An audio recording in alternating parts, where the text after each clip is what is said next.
Okay, this example is speed versus velocity. Number one, speed is a scalar quantity, doesn't care about direction. Velocity is a vector quantity, and it does care about direction.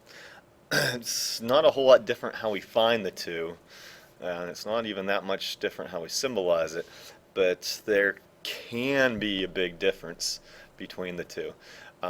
Take the more specific equation we have for average velocity. It is equal to delta x over delta t, or more specifically, as we explained before, delta x means displacement, and delta t just means the time interval we're in.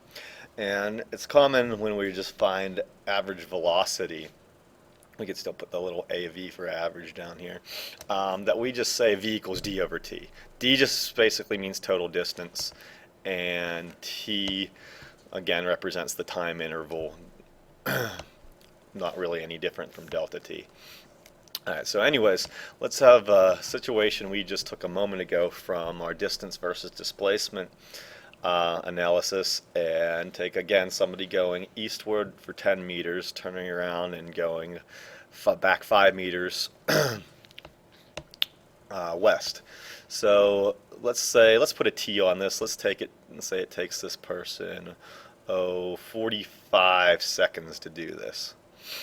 Alright, so first of all, let's take the more basic of the two, the scalar speed. If I asked to find the average speed, I would simply take v, as I expressed up here, equals d over t, or the total distance, 15 meters,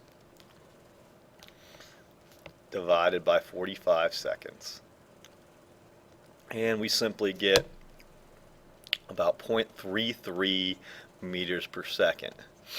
Alright, now let's pretend we were asked to find the average velocity this time. And remember from the distance displacement thing that if there is a change in direction over the time interval we're looking at, then the displacement magnitude is not the same as the magnitude of the distance, which we use to find speed. Speed's a scalar, we use the distance scalar to find it. Velocity is a vector, we use the displacement vector to find it.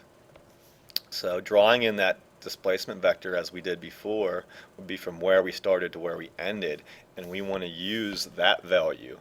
That value, as we pointed out before, is 5 meters east. So we are going to use a more specific equation, the average, and a lot of times we have the x there, at least your textbook does, so just represent you're on the x-axis, is equal to the displacement over time. So really just 5 over 45, which again that's in meters and that's in seconds, so that's going to give us about 0.11 meters per second. And we should stress east for my velocity. So we could see that there's two different answers there, two different magnitudes there. Now, had this person not turned around and kept going 5 meters,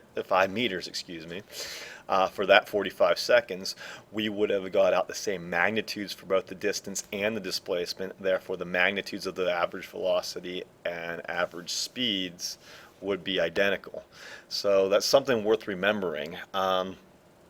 Some problems ask us to take the situation as a whole and find things out about it, like speed and velocity.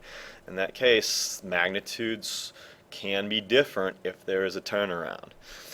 But if the situation as a whole does not have a change in direction, then the magnitudes are going to be the same.